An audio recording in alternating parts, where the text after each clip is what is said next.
Ambruknya Partai Demokrasi Indonesia Perjuangan (PDIP) dalam pemilu 2024 adalah cerita yang penuh ironi. Dari partai yang pernah menjadi simbol harapan rakyat kecil hingga kini terjebak dalam bayang-bayang kekuasaan yang mereka bangun sendiri. Kekalahan berturut-turut di pemilu presiden dan pilkada 2024 mengirimkan pesan keras. Politik warisan tidak lagi relevan. Megawati Soekarno Putri, ikon besar PDIP, kini menghadapi realitas pahit. Kepemimpinannya selama 2 dekade yang dulu membawa kejayaan sekarang menjadi beban. Politik yang terpusat pada figur dan loyalitas keluarga, bukan pada meritokrasi atau inovasi, akhirnya mencapai titik didih. Ketika rakyat bicara tentang kebutuhan yang konkret, elit partai sibuk dengan narasi nostalgia, menjual Soekarnoisme tanpa substansi. Sentuhan ironisnya adalah, justru di bawah pemerintahan Joko Widodo, seorang kader PDIP yang berhasil menjadi presiden 2 periode, partai ini gagal mempertahankan momentum. Hubungan Megawati dan Jokowi yang retak semakin memperjelas konflik internal. Bukannya menguatkan kader yang sukses, PDIP justru terjebak dalam politik ego dengan retorika Megawati yang seringkali bernada, "Akulah yang melahirkan Jokowi." Sekretaris Jenderal Hasto Kristianto yang mestinya menjadi motor penggerak partai malah sibuk memainkan politik kebisingan. Setiap serangan verbalnya kepada Jokowi dan keluarganya hanya mempertegas narasi perpecahan. Alih-alih membangun koalisi kuat, Hasto memimpin partai ke jurang disonansi politik antara keinginan mendominasi dan ketakutan kehilangan relevansi. Ketika pemilih mencari solusi nyata untuk tantangan ekonomi dan sosial, Hasto memberikan politik sinis, seolah-olah rakyat masih terpikat oleh narasi konflik antar elit. Padahal, publik sudah lelah. Politik bukan lagi soal siapa yang paling lantang, tetapi siapa yang paling solutif. Kader seperti Deddy Sitorus menambah garam pada luka. Kritik pedasnya terhadap Jokowi dan keluarganya memperlihatkan bahwa PDIP kehilangan pijakan moralnya. Ketika kader partai mulai menyerang simbol kesuksesan mereka sendiri, bagaimana mungkin rakyat percaya pada integritas mereka? Kritiknya yang seringkali berbau personal lebih mirip sirkus politik daripada perdebatan intelektual. Namun, ironi terbesar adalah kritik itu tidak menghasilkan apapun selain kemarahan publik. Di saat rakyat menginginkan solusi, Deddy dan segelintir kader lain malah menjadi bintang drama politik tanpa panggung. Kekalahan PDIP dalam pilkada adalah pukulan telak yang tidak bisa diabaikan. Di berbagai daerah, mesin politik partai ini gagal melawan dominasi kandidat dari koalisi lain. Mengapa? Karena PDIP salah membaca zaman. Mereka masih percaya bahwa loyalitas historis akan bertahan selamanya tanpa menyadari bahwa generasi muda pemilih ingin pemimpin yang lebih progresif, bukan sekadar kader yang setia. Ironisnya, daerah-daerah yang dulu menjadi basis kuat PDIP kini beralih mendukung kandidat independen atau partai-partai baru yang lebih segar. Pesan rakyat jelas, mereka butuh pemimpin yang membumi, bukan simbol-simbol tua yang berbicara dari Menara Gading. Ambruknya PDIP adalah simbol dari kegagalan politik yang berpijak pada masa lalu. Ketika dunia berubah, PDIP memilih bertahan dengan narasi lama. Politik dinasti, ego pribadi, dan konflik internal menjadi racun yang membunuh lambat-lambat. Rakyat sudah bicara melalui kotak suara. Kekalahan ini bukan sekadar angka, tapi peringatan. Jika PDIP tidak segera melakukan introspeksi mendalam dan membangun ulang fondasinya, partai ini tidak hanya akan kehilangan kekuasaan, tetapi juga identitasnya sebagai banteng yang dulu menjadi pelindung rakyat kecil. Ironi terbesar, partai ini hancur bukan karena serangan dari luar, tetapi karena perang internal, kebisingan retorika, dan ketidakmampuan membaca kebutuhan zaman. Seperti banteng yang kehilangan tanduk, PDIP kini menjadi sosok besar yang jinak dan perlahan dilupakan. Di ujung cerita ini, ada pelajaran pahit untuk seluruh pelaku politik di negeri ini. Kekuasaan tanpa pelayanan hanya akan berakhir sebagai monumen kegagalan. Dan bagi PDIP, waktu terus berdetak. Pertanyaannya, apakah mereka siap berubah atau memilih tenggelam bersama nostalgia yang kian usang? Di tengah kejatuhan PDIP, Presiden Joko Widodo memilih jalan yang senyap, sebuah ironi yang lebih tajam daripada kritik paling lantang. Jokowi, seorang presiden dari rakyat kecil yang berhasil memimpin 2 periode, adalah produk terbaik dari PDIP. Namun, ketika partai ini terpuruk, dia tidak lagi berdiri sebagai pembelanya. Ini bukan sekadar keputusan politik, melainkan sebuah pernyataan tegas tanpa kata-kata. Rakyat sudah berubah, dan Jokowi tahu itu. Dalam diamnya, Jokowi mengirimkan pesan jelas. Dia tidak akan membuang energinya untuk menyelamatkan partai yang gagal menyelamatkan dirinya sendiri. Alih-alih melibatkan diri dalam pusaran drama PDIP, Jokowi memilih fokus pada hal-hal konkret, menyelesaikan proyek-proyek infrastruktur, memperkuat hubungan internasional, dan mempersiapkan transisi pemerintahan yang stabil. Rakyat memperhatikan. Mereka melihat bahwa Jokowi adalah sosok yang lebih besar daripada partai yang melahirkannya. Ketika PDIP sibuk dengan intrik internal dan serangan verbal terhadap dirinya, Jokowi tetap menunjukkan bahwa politik bukan tentang ego, tetapi tentang melayani. Dan inilah yang membuat rakyat semakin kehilangan kepercayaan pada PDIP. Mereka melihat perbedaan mencolok antara seorang pemimpin yang bekerja dan sebuah partai yang hanya berbicara. Salah satu kritik terbesar terhadap PDIP adalah klaimnya sebagai partai yang memperjuangkan rakyat kecil. Namun dalam praktiknya rakyat semakin sadar bahwa partai ini lebih sibuk meraih dan mempertahankan kekuasaan daripada memenuhi janji-janji perjuangan. Baik sahabat sekalian, kita sudah menyaksikan bersama ada sebuah narasi terkait dengan Megawati Soekarno Putri dan juga Partai PD Perjuangan.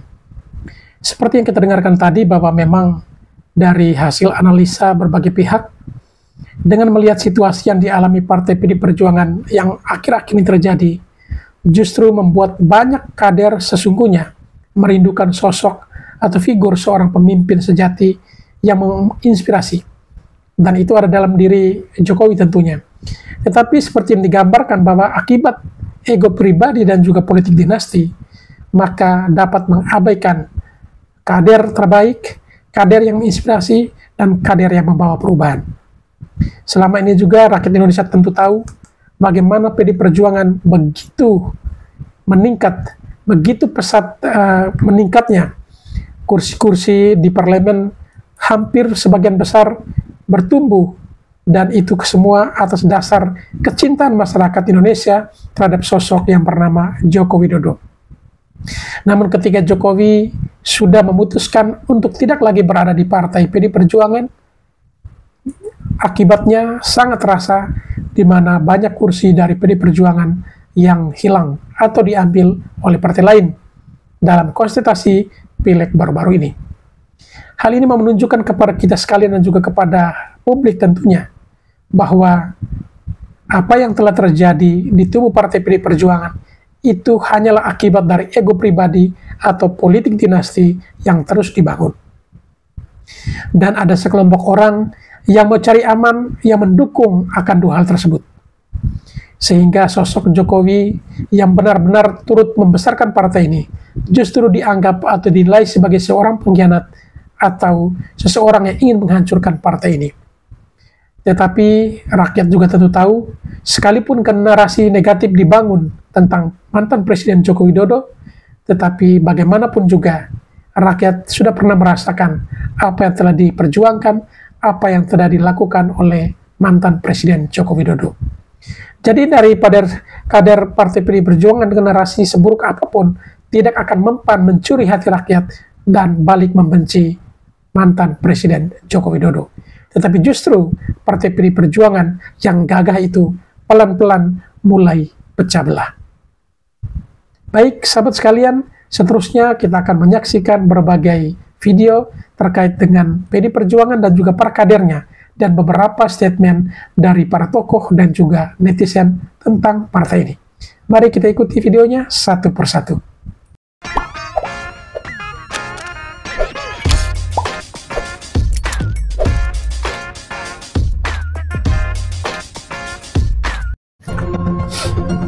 PDIP evaluasi kader gagal. Partai Demokrasi Indonesia Perjuangan akan melakukan evaluasi besar-besaran terhadap sejumlah kader yang dinilai gagal dalam kontestasi politik sepanjang 2024. Upaya itu dilakukan untuk mencermati performa dan sumbangsi kader dalam meningkatkan elektorat, baik dalam pemilihan legislatif maupun pada perhelatan pemilihan kepala daerah serentak. Di Sulsel, prestasi PDIP terbilang anjlok, perolehan kursi di legislatif menurun dan kader potensial yang maju di pilkada tak meraih hasil signifikan. Wakil Ketua PDIP Sulsel Andi Ansyari Mangkona menyatakan perlu ada evaluasi secara total dalam melihat capaian pada kontestasi politik pada tahun 2024. Menurut dia, partai berlambang banteng ini sejak dini akan melakukan penataan menuju perhelatan politik 5 tahun mendatang. Andi Ansyari Mangkona menyatakan yang akan dievaluasi adalah kader internal partai dari jajaran ketua, sekretaris, dan bendahara di tingkat daerah pada 24 kabupaten dan kota. Ansyari menegaskan evaluasi dilakukan agar proses demokrasi elektoral berjalan lebih berkualitas. Apalagi pihaknya ingin mengetahui apa saja yang menjadi kendala atau penyebab sehingga target pileg atau pilkada tahun lalu tidak tercapai. Pada pemilu dan pilkada 2024, PDIP Sulsel anjlok di beberapa daerah. Perolehan di DPRD Provinsi menurun menjadi 6 kursi, sedangkan di pilkada jagoan-jagoan PDIP kalah termasuk di Pilgub Sulsel. Sekretaris PDIP Sulsel Rudi Peter Goni mengatakan 2 bulan pasca pencoblosan pilkada serentak, pihaknya terus melakukan pemantapan dan pembenahan di dalam internal partai. Evaluasi tersebut kata dia dilakukan guna menghadapi pelaksanaan musyawarah nasional. Nantinya semua ketua DPC PDIP Kabupaten Kota dan anggota DPRD dari PDIP akan dikumpulkan. Mantan anggota DPRD Sulsel itu menuturkan dari hasil evaluasi tersebut akan terlihat kader yang dipertahankan dan mana yang akan diganti. Posisi PDIP Sulsel terus tergerus oleh sejumlah partai lainnya seperti Nasdem dan Gerindra, meskipun secara nasional PDIP tetap menjadi pemenang pemilihan legislatif 2024. Namun posisi PDI Perjuangan Sulsel yang dinilai banyak pihak sudah di ujung tanduk kepopulerannya ternyata masih patut untuk diperhitungkan. Apalagi mereka masih punya basis massa di wilayah Sulawesi Selatan. Pengamat politik dari Universitas Hasanuddin, Profesor Sukri Tamah, mengatakan untuk melihat kekuatan suatu partai politik tidak bisa dilihat dari sudut pandang wilayah tertentu saja, termasuk PDIP Sulsel, melainkan kekuatan partai politik diukur dari tingkat nasional. Menurut Sukri, kekuatan partai di daerah tertentu bisa saja dibandingkan dengan partai lainnya, namun pencapaian secara nasional belum tentu sebanding. PDIP menurutnya betul bahwa untuk Sulsel kalah bersaing dengan Nasdem, Gerindra, Golkar, tapi dalam konteks nasional PDIP tetap jadi perebut suara terbesar. Akhirnya Puan Maharani, cucu Bung Karno yang asli, berani buka suara lebih tegas soal Hasto. Sebagai warga negara harus menaati proses hukum. Kalimat ini sederhana tapi tegas. Artinya tidak ada yang kebal. Sekjen partai sekalipun, kalau dipanggil KPK harus hadir. Titik. Ini pengingat penting, terutama di tengah politik yang seringkali bermain abu-abu soal hukum. Tapi, ini juga semacam teguran. Sebagai orang nomor 2 di partai, Hasto tidak bisa berlindung di balik embel-embel jabatan atau nama besar partai. Nama besar Partai Demokrasi Indonesia Perjuangan itu warisan, tapi kepercayaan publik adalah amanah. Kalau amanah itu dirusak, siapa yang tanggung jawab? Hasto sebagai sekjen adalah simbol partai. Kalau simbol itu goyah, jangan salahkan rakyat kalau kepercayaan mereka juga runtuh. Dan Puan sebagai cucu Bung Karno mengingatkan, hukum itu panglima. Ini bukan basa-basi. Kalau ada panggilan hukum, penuhi. Kalau salah akui, kalau benar, buktikan. Tapi jangan pernah lari. Karena melawan hukum, apalagi dengan cara-cara politik, itu hanya akan menghancurkan diri sendiri dan partai. Teguran ini seperti garis merah. Hasto, kalau masih merasa dirinya kader sejati PDIP, harus tahu diri. Ini juga peringatan keras untuk Partai Demokrasi Indonesia Perjuangan secara keseluruhan. Jangan sampai partai yang besar karena perjuangan rakyat, justru hancur karena ulah elitnya sendiri.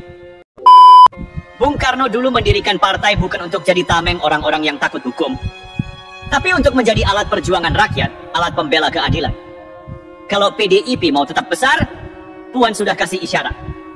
Bersihkan partai mulai dari dalam. Jangan tutup mata, jangan cari aman. Puan sudah bicara, tegas. Ini bukan lagi soal individu, tapi soal martabat partai dan kepercayaan rakyat. Dan itu yang harus dijaga mati-matian kalau PDIP tidak mau kehilangan semuanya. Yang bikin miris kader-kader PDIP di daerah malah banyak yang gak setuju dengan Hasto. Ada yang terang-terangan bilang kalau Hasto itu bermental temping. Dan jujur, ini gak bisa disalahkan. Lihat saja sikapnya ketika mulai diterpa kasus. Bukannya tegas atau gentleman, malah sibuk bikin drama. Seolah-olah KPK itu konspirasi besar, dan dia adalah korban. Padahal, siapa suruh mulutnya nggak dijaga? Siapa suruh dia bicara sembarangan di podcast bareng Koni Bakri? Itu blunder yang dia buat sendiri. Coba ingat baik-baik, Hasto pernah nyindir soal integritas, soal kepemimpinan yang bersih. Ironisnya, sekarang dia sendiri yang dipanggil KPK. Kalau sudah begini, yang kena dampaknya bukan cuma dia pribadi, tapi juga partai. Ini bukan cuma masalah personal, ini sudah jadi masalah kolektif. Kader-kader di bawah pasti jengah. Mereka yang kerja keras di lapangan untuk menjaga nama partai, sekarang harus menanggung malu gara-gara ulah elitnya. Dan bicara soal drama Hasto, apa dia lupa bahwa rakyat sekarang makin cerdas? Mereka nggak lagi percaya dengan narasi-narasi korban atau permainan opini di media. Kalau sudah ditetapkan tersangka, ya hadapi. Jangan ngeles, jangan cari panggung. Apalagi pakai bawa-bawa hal yang gak relevan. Apa Hasto pikir ini era di mana semua orang bisa dibohongi dengan kata-kata manis? Tidak. Publik sekarang butuh bukti, bukan basa-basi. Masalahnya Hasto nggak cuma bicara sembarangan, tapi juga lupa bahwa setiap ucapan pejabat itu ada bobotnya. Ketika dia ngomong di podcast bareng Koni Bakri, dia lupa bahwa posisi dia adalah sekjen PDIP, bukan orang biasa. Ucapannya direkam, dianalisis, dan dijadikan bahan oleh lawan politik. Kalau dia nggak siap dengan konsekuensinya, kenapa nekat bicara? Ini bukan soal berani atau tidak, ini soal tanggung jawab. Dan ini peringatan keras untuk Hasto dan elit-elit lainnya. Partai ini besar bukan karena individu seperti dia, tapi karena perjuangan rakyat dan sejarah panjang. Kalau Hasto tidak bisa menjaga itu, kalau dia terus bikin drama dan mempermalukan partai, maka kader-kader di daerah berhak kecewa. Bahkan, mereka berhak meminta perubahan. Karena partai bukan milik segelintir elit. Partai milik semua kader, milik rakyat yang sudah memberikan mandatnya. Hasto harus sadar, kalau kader di daerah sudah muak, kalau mereka mulai berani bicara terbuka, itu pertanda ada yang salah besar di tubuh partai. Dan sebagai sekjen, dia tidak layak menyalahkan siapapun, kecuali dirinya sendiri. Kalau dia merasa dirinya benar, buktikan. Kalau dia salah, mundur. Karena sejatinya, jabatan adalah amanah, bukan panggung drama. Hasto harus paham, kader-kader daerah itu adalah ujung tombak partai. Mereka yang bekerja dari pagi sampai malam, turun ke masyarakat, mendengar keluhan rakyat, dan membawa nama PDIP. Mereka bukan sekadar pendukung, mereka adalah nyawa partai. Jadi kalau mereka mulai terang-terangan tidak setuju, bahkan menyebut Hasto bermental tempe, itu alarm besar. Itu tanda bahwa Hasto sudah kehilangan kepercayaan dari akar rumput. Dan mari kita jujur, apa yang mereka katakan ada benarnya. Sikap Hasto yang sibuk bermain drama setelah ditetapkan sebagai tersangka KPK hanya mempermalukan partai. Daripada fokus membela diri di jalur hukum, dia malah sibuk memainkan opini. Seolah-olah ingin menciptakan narasi bahwa dirinya korban. Padahal, rakyat sekarang tidak lagi tertarik pada cerita penuh sandiwara. Mereka hanya mau tahu satu hal, apakah Hasto bersalah atau tidak? Kalau bersalah, selesai. Kalau tidak, buktikan. Sesederhana itu. Blunder di podcast bersama Koni Bakri hanya memperburuk keadaan. Ketika dia berbicara sembarangan di sana, tanpa memperhitungkan dampak dari kata-katanya, dia tidak hanya menjatuhkan dirinya sendiri, tapi juga menyeret nama partai ke dalam kontroversi yang tidak perlu. PDIP sekarang harus menghadapi dua masalah. Membersihkan nama Hasto dan mengembalikan kepercayaan publik yang mulai terkikis.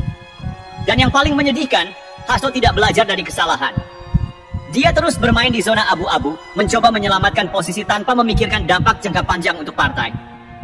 Padahal, kalau dia benar-benar peduli pada PDIP, langkah paling mulia yang bisa dia ambil adalah mundur sementara. Beri ruang untuk proses hukum berjalan tanpa intervensi. Jangan pakai alasan kita tunggu kongres, karena itu hanya strategi untuk memperpanjang waktu. Sementara itu nama partai terus menjadi bahan cemoohan. Sekarang bola ada di tangan Hasto. Dia harus memilih, menyelamatkan dirinya sendiri atau menyelamatkan nama partai. Kalau dia memilih dirinya sendiri, maka dia akan dicatat sebagai elit yang menghancurkan partai dari dalam. Tapi kalau dia memilih menyelamatkan partai, dia harus berani mengambil langkah tegas. Dan itu bukan sekadar kata-kata. Itu butuh tindakan nyata, salah satunya dengan mundur dan menghadapi proses hukum dengan berani. Dan untuk Puan Maharani, ini adalah momen untuk menunjukkan kepemimpinan yang sesungguhnya. Sebagai cucu asli Bung Karno, dia punya tanggung jawab moral untuk menjaga warisan ideologi partai. Jangan hanya berhenti di imbauan atau pernyataan aman. Ini waktunya untuk bertindak. Kalau memang PDIP ingin tetap jadi partai besar, bersih-bersih harus dimulai dari sekarang, dari dalam, dan dari yang paling atas. Rakyat melihat. Kader daerah melihat, kalau elit di pusat tidak segera berbenah, maka PDIP hanya akan jadi partai besar dalam sejarah, tapi kecil di hati rakyat. Dan itu tidak ada yang lebih menyakitkan daripada kehilangan kepercayaan rakyat. Jadi pesan untuk Hasto dan semua elit partai, hentikan drama, hadapi kenyataan. Karena kebenaran tidak butuh panggung, hanya butuh keberanian. Hasto, mari kita bicara soal realitas politik hari ini. Publik sudah semakin cerdas, mereka tahu mana yang benar-benar bekerja untuk rakyat dan mana yang hanya sibuk menjaga kepentingan pribadi. Ketika kader-kader di daerah mulai vokal, bahkan terang-terangan menyebut Hasto bermental tempe, ini bukan sekadar kritik biasa. Ini bentuk kekecewaan yang sudah tidak bisa ditahan lagi. Mereka merasa perjuangan mereka di bawah tercoreng oleh tingkah elit partai di pusat. Dan sayangnya, Hasto ada di posisi itu, pusat dari semua kegaduhan. Lihat sejarahnya, PDIP lahir dari akar perjuangan rakyat, bukan dari elit yang sibuk membangun pencitraan. Partai ini besar karena ideologi yang dibawa Bung Karno. Keberpihakan pada wong cilik, keberanian melawan tirani, dan kejujuran dalam berpolitik. Tapi sekarang, apa yang diperlihatkan Hasto jauh dari nilai-nilai itu. Ketika kasusnya mencuat, yang dia lakukan bukan introspeksi, melainkan defensif. Dia sibuk berargumen, bermain opini, seolah-olah dirinya adalah korban konspirasi. Padahal yang rakyat tunggu itu sederhana. Kejujuran dan tanggung jawab. Kalau salah, akui. Kalau benar, buktikan. Kenapa harus putar-putar drama yang malah bikin publik makin muak? Dan jangan lupa, rakyat juga tidak buta. Mereka ingat bagaimana Hasto pernah berbicara lantang soal integritas, soal komitmen melawan korupsi. Tapi sekarang, apa yang dia lakukan? Justru bersembunyi di balik posisi dan nama besar partai. Apa Hasto pikir masyarakat akan lupa begitu saja? Tidak, rakyat mencatat. Dan mereka tidak akan tinggal diam jika elit terus bermain di zona aman sambil menyepelekan hukum. Blunder di podcast dengan Koni Bakri hanya menambah panjang daftar kesalahannya. Saat itu, bukannya menunjukkan sikap negarawan, Hasto malah memanfaatkan momen untuk menyerang pihak-pihak lain dan berbicara sembarangan. Dia lupa, sebagai sekjen, setiap ucapannya adalah cerminan partai. Ketika dia berbicara tanpa kontrol, dia bukan hanya menjatuhkan dirinya sendiri, tapi juga membawa nama PDIP ke dalam kontroversi yang tidak perlu. Ini kesalahan fatal, dan sampai hari ini belum ada tanda-tanda dia belajar dari situ. Dan Puan Maharani sebagai cucu asli Bung Karno sebenarnya sudah memberikan sinyal tegas. Dengan mengatakan bahwa Hasto harus taat hukum, Puan seolah mengingatkan bahwa partai ini tidak boleh jadi tameng untuk siapapun yang bermasalah. Tapi apakah sinyal ini cukup? Tidak. Sebagai pemimpin, Puan harus mengambil langkah lebih konkret. Jangan hanya berhenti pada pernyataan aman yang terdengar normatif. Rakyat dan kader di bawah menunggu aksi nyata. Kalau memang PDIP ingin tetap dipercaya, maka bersih-bersih harus dilakukan. Masukan dari netizen untuk PDIP. Hal yang paling mendasar dalam politik adalah kemampuan menjaga narasi. Apa yang keluar dari mulut seorang politisi dapat membangun atau menghancurkan. Tapi, di tangan Hasto Kristianto, setiap kata yang terucap seperti bom waktu meledak tanpa kendali. Setiap kali dia berbicara, PDIP terancam terbakar habis. Blunder demi blunder muncul, seolah sengaja diciptakan untuk menghancurkan kepercayaan publik terhadap partai itu sendiri. Dan sekarang, Hasto resmi jadi tersangka. Tidak mengejutkan, tetapi sungguh ironis bagaimana elit-elit PDIP yang pro Hasto mati-matian membelanya. Mereka mengklaim bahwa Hasto dikriminalisasi. Lebih parah, mereka bahkan mencoba menyeret nama Jokowi, seolah-olah presiden yang selama ini menjadi simbol stabilitas politik adalah dalang dari semua ini. Narasi ini tidak hanya mencerminkan kekacauan, tetapi juga membelah partai. Sebuah langkah yang merugikan Partai Demokrasi Indonesia Perjuangan secara keseluruhan. Puncaknya, Hasto muncul dengan drama baru, "Saya siap dipenjara seperti perjuangan Bung Karno." Pernyataan ini bukan hanya ironi, tetapi penghinaan terhadap sejarah perjuangan bangsa. Bung Karno berjuang melawan penjajahan, memperjuangkan kemerdekaan, dan membangun pondasi bangsa. Sementara Hasto, dia sibuk membela Harun Masiku, buronan korupsi yang jejaknya bahkan sulit ditemukan. Apakah ini yang disebut perjuangan? Lebih menyedihkan lagi, Partai Demokrasi Indonesia Perjuangan membiarkan ini terjadi. Sosok seperti Hasto bukan hanya membakar reputasi partai, tetapi juga mencoreng nama besar keluarga Bung Karno. Jika terus dibiarkan, Hasto akan menjadi racun yang membunuh citra partai. Bung Karno, tokoh yang dihormati karena perjuangannya, kini namanya terseret dalam politik picisan. Bayangkan, seorang Hasto menyamakan dirinya dengan Bung Karno. Perjuangan melawan penjajah disamakan dengan drama membela buronan. Ini bukan hanya ironis, tetapi juga sangat memalukan. Lalu, ada narasi soal video rahasia yang katanya disimpan di Rusia, dipercayakan ke Koni. Benarkah? Jika video itu benar-benar ada, mengapa baru sekarang diungkap? Selama 10 tahun berkuasa, mengapa bukti-bukti itu tidak pernah dikeluarkan? Ataukah ini hanya bualan kosong untuk menciptakan sensasi? Jika memang Hasto punya sesuatu yang disebutnya luar biasa, sebaiknya segera dibuka ke publik. Jangan hanya omong doang, karena kenyataannya, seringkali pernyataan seperti ini hanyalah strategi untuk mengalihkan perhatian dari isu utama. Hasto sendiri adalah tersangka, dan dia harus mempertanggungjawabkan perbuatannya. Namun, mari kita lihat lebih dalam. Mengapa Hasto dibiarkan menjadi simbol kegagalan narasi PDIP? Apakah tidak ada figur lain yang lebih layak, lebih bermartabat, dan lebih kredibel? Ataukah partai ini terlalu nyaman dengan status quo, sehingga tidak mampu melihat bahaya yang ada di depan mata? Pada akhirnya, Hasto bukan hanya masalah pribadi, tetapi cerminan dari lemahnya sistem di dalam PDIP. Ketika seorang politisi seperti dia dibiarkan leluasa bermain dengan narasi tanpa dasar, partai ini seolah mengamini kehancurannya sendiri. Dan kita sebagai rakyat hanya bisa menyaksikan drama ini dengan rasa prihatin dan secercah harapan bahwa suatu saat, politik akan kembali menjadi alat untuk membangun, bukan menghancurkan. Karena jika terus begini, sejarah akan mencatat Hasto sebagai sosok yang tidak hanya membakar dirinya sendiri, tetapi juga mencoreng wajah partai yang pernah menjadi simbol perjuangan rakyat. Ketika seorang politisi terjebak dalam narasi yang terus-menerus gagal, kita bertanya-tanya, apa sebenarnya visi yang dia perjuangkan? Dalam kasus Hasto Kristianto, jawabannya tampaknya adalah kekosongan. Tidak ada visi besar, tidak ada strategi yang jelas, hanya sekumpulan klaim bombastis dan drama murahan yang mencemari ruang publik. Hasto mengklaim dirinya sebagai sosok yang siap berjuang, seperti Bung Karno. Tapi mari kita bedah, apa yang sebenarnya dia perjuangkan? Jika Bung Karno mengabdikan hidupnya untuk membebaskan bangsa dari penjajahan dan membangun identitas nasional, Hasto sibuk melindungi kepentingan kelompok tertentu. Dia berdiri di barisan terdepan untuk membela Harun Masiku, buronan korupsi yang entah di mana keberadaannya. Ini bukan perjuangan. Ini adalah penghinaan terhadap makna perjuangan itu sendiri.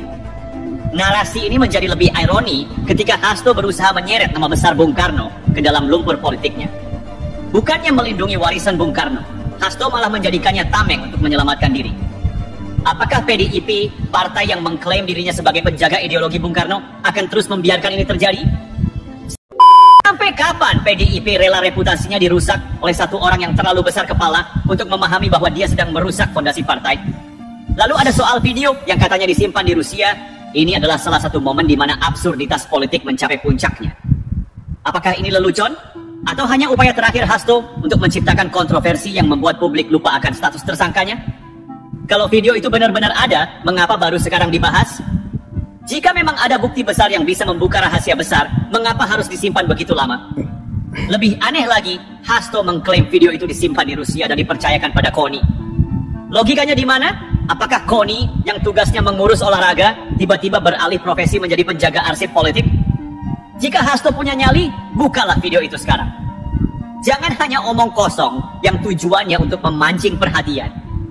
Karena kenyataannya, narasi semacam ini hanya akan memperkuat kesan bahwa Hasto tidak lebih dari politisi kecil yang bermain-main dengan isu besar.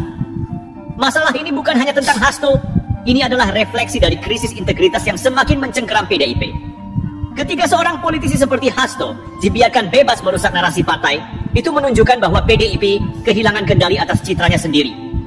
Partai ini yang dulu menjadi simbol perjuangan rakyat, kini terjebak dalam drama internal yang menggerus kepercayaan publik. Bagaimana rakyat bisa percaya pada partai yang membiarkan sosok seperti Hasto menjadi salah satu wajahnya? Bagaimana keluarga Bung Karno bisa merasa bangga jika nama besar mereka terus diseret ke dalam lumpur politik oleh orang yang mengaku sebagai penerus perjuangan? Ini adalah saatnya bagi Partai Demokrasi Indonesia Perjuangan untuk introspeksi. Jika mereka tidak segera bertindak, partai ini akan kehilangan lebih dari sekadar reputasi. Mereka akan kehilangan legitimasi di mata rakyat. Dan ketika itu terjadi, tidak peduli seberapa besar nama Bung Karno, rakyat tidak akan peduli lagi. Ini bayar wes katanya minta saya ketum lagi, tapi anak buahku nek ngene kabeh moh. Wah, terus ada yang kepengen. Wah, gile. Mau nggak kalau sama yang kepengen niku? Ayo. Gitu aja ada yang di sono nggak ngomong, berarti dia mau. Alah gila dah. Hadirin sekalian, rakyatku yang aku cintai, dengan keseluruhan mana bonding di atas, kita menatap masa depan dengan optimis namun juga realistis. Percayalah bahwa kita memiliki modal yang kuat sebagai bangsa pejuang. Kita percaya bahwa secara konsepsi para pendiri bangsa telah mewariskan pemikiran yang luar biasa, tidak ada tandingannya, yaitu tentang negara paripurna. Makanya kenapa saya bilang ngapain sih pakai Indonesia ini, Indonesia itu, karena kita punya konsep negara paripurna. Paripurna dalam konsep pemikiran, namun rohnya selalu abadi. Konsepsi negara paripurna inilah yang harus dijalankan sebagai suluk masa depan. Pertama, kita bangun sistem keteladanan. Nah, makanya hati-hati. Siapa tidak mau turut dengan ketua umummu, perintahnya, lah orang kamu yang jadiin saya, ya udah, saya minta ya keluar aja. Loh, untuk apa? Saya ini adalah orang yang disuruh membonding kamu, solid untuk bergerak. Tahu-tahu ada yang mencelat, kesana kesono kesini kita udah mecat berapa ya? 27 ya. Gitu loh. Ya memang harus gitu, kalau nggak kasihan yang lain dong, udah kerja keras segala. Tapi terus pura-puranya yang ini wah kayak pergi ke sono. Terus aku tuh suka mikir gini, aku ki apa dipikirnya wes nenek-nenek yo. Aku kan duwe mata yo, iso beruh yo. Untuk apa sih? Ini udah ada berapa orang kan yang dari kita. Aku tuh bilang, aduh maaf dah, udah deh kamu tuh nggak usah deh. Mau cari-cari nama ke sono gitu. Kan ngerti sopo-sopo wae itu loh. Nah ya udah aja deh. Mereka kalau udah dijatuhi hukuman, mana dia sih ini? Nah itu dia si Maluku. Kan dia. Kan saya ada penambahan di ADART. Pemecatan itu adalah sanksi terberat. Tapi ketika saya jalankan, wah, apa namanya ini? Ini bukan gugatan, sudah sampai segini. Wah, capek juga ya. Akhirnya karena saya punya, nah ini orang harus jangan terus, oh Ibu Mega mau semau-maunya sendiri, enggak. Tapi saya karena telah diberi hak prerogatif oleh Kongres, jadi saya bilang lo pilih aja mau dipecat atau mundur. Nah sekarang sudah yang nggak seneng di sini mundur baik, gitu loh. Jadi kan ya paling tidak masih ada kehormatan gitu loh daripada dipecat. Saya maka sekarang tuh tiap kali saya ngomong gitu, ya nggak apa-apa. Orang nggak seneng lagi kok disuruh nongkrong. Jadi pertama kita bangun sistem keteladanan tentang satunya kata dan perbuatan. Etika moral dan hati nurani harus menjadi satu kesatuan pijakan dalam setiap mengambil keputusan. Apa sulitnya mengambil pijakan? Kita mengetahui adanya hukum alam atas kuasa Allah Subhanahu wa Ta'ala. Hukum alam berjalan sesuai kehendaknya. Kita manusia tentu berupaya. Apa hakikat yang kita cari? Keadilan yang hakiki, artinya milik semua orang. Tidak kaya, tidak miskin, tidak hanya yang punya kuasa. Sebab semua memiliki hak yang sama untuk mendapatkan keadilan di atas kebenaran. Itu makanya saya ngomong soal kasus Yosua. Jangan deh hanya bersembunyi seakan-akan bisa dengan segala cara. Saya nggak terusin lah. Iyalah, udah dah stop. Dunia ini orang juga, orang kerja aja pensiun. Masa kamu nggak pensiun? Ya pensiun lah. Nah ya bener loh, saya aja pensiun. Ini jawaban kenapa Harun Masiku begitu istimewa, sehingga Sekjen PDIP Hasto turun tangan membantu Harun Masiku. Kenapa Hasto ini begitu baik kepada Harun Masiku? Padahal Harun Masiku ini kan bukan kader tulennya PDIP, kan Demokrat kalau gua nggak salah. Jadi Demokrat. Tiba-tiba Hasto yang biasanya nih kalau di partai kan praktik lazimnya kalau PAW itu justru nyetor ke atas gitu kan. Bahkan kalau misalkan mau dapat rekomendasi pilkada nyetornya ke atas, ke pengurus partai. Ini orang baru di partai, tidak terkenal track recordnya segala macam, tapi dalam BAP kan ada duit dari Hasto kalau gue nggak salah ya, sekitar 400 juta. Sebetulnya siapa nih Harun Masiku? Ya, jadi kami juga sempat bertanya-tanya apa istimewanya Harun Masiku sampai Sekjen turun tangan bantuin dia gitu kan.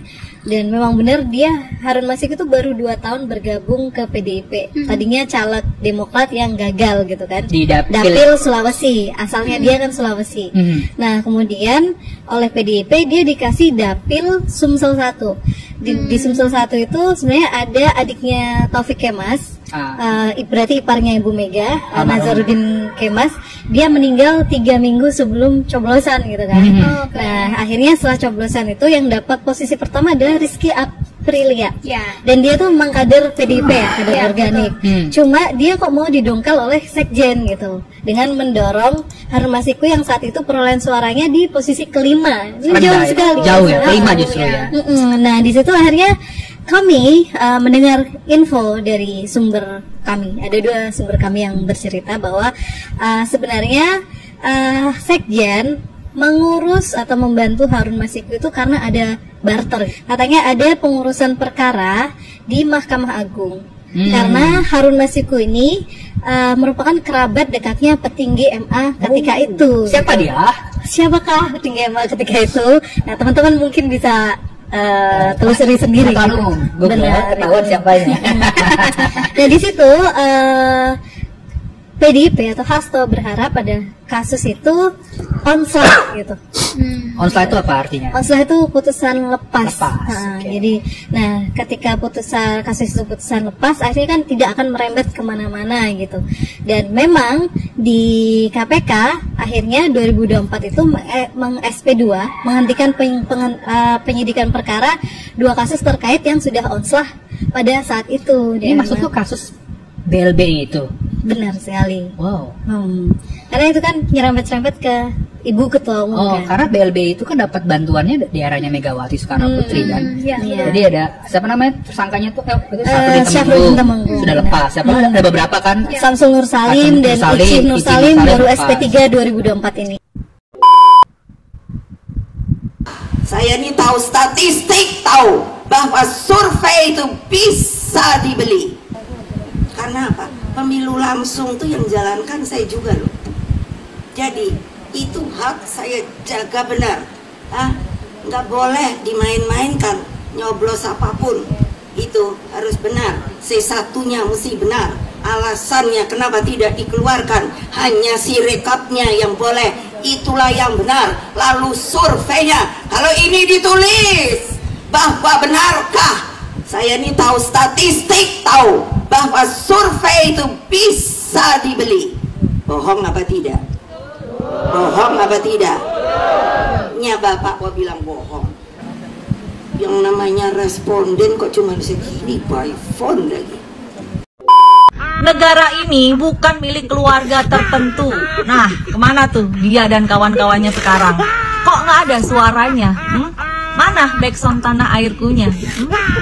Jadi siapa sih guys keluarga yang pengen berkuasa di negara kita itu? Keluarganya siapa sebenarnya? Gua mau ngajak kalian flashback ya. Dulu Gibran, Bobi Nasution itu diusung jadi wali kota oleh partai ini.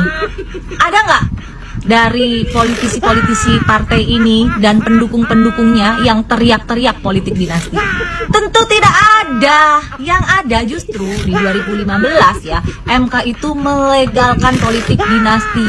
Terus siapa ketua MK-nya kala itu? Paman Usman kah? Tentu tidak. Bapak Arief Hidayatlah ketua MK kala itu, ya. Ada nggak mereka teriak-teriak politik dinasti? Nggak ada. Karena semua ini ya untuk kepentingan partai mereka, demi melanggengkan kekuasaan partai mereka. Berbanding terbalik ketika 2024 Gibran maju menjadi cawapres bukan dari partai ini, barulah mereka teriak-teriak politik dinasti.